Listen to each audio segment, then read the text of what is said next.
CM Siddaramaiah ನೇತೃತ್ವದಲ್ಲಿಂದು ಸಂಪುಟ ಸಭೆ. ಕಾಲ್ತುಳಿತ ಪ್ರಕರಣ ಸೇರಿ ಹಲವು ಚರ್ಚೆ. ಕುನ್ಹಾ ಕಮಿಟಿ ವರದಿ ಬಗ್ಗೆಯೂ ಚರ್ಚೆ.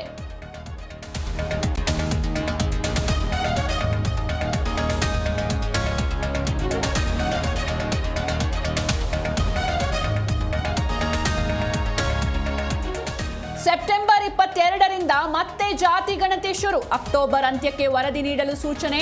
ಇಂದು ಸರ್ಕಾರದಿಂದ ಅಧಿಕೃತ ಸೂಚನೆ ಪ್ರಕಟ.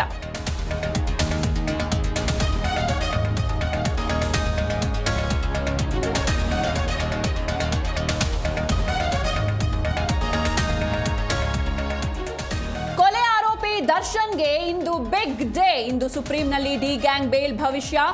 ಜಾಮೀನು ರದ್ದಾದ್ರೆ ದಾಸನಿಗೆ ಜೈಲು ಫಿಕ್ಸ್.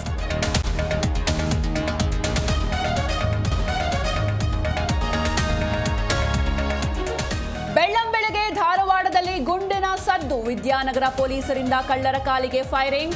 ಮನೆ ಕಳ್ಳತನ ಮಾಡಿ ಪರಾರಿ ವೇಳೆ ಘಟನೆ.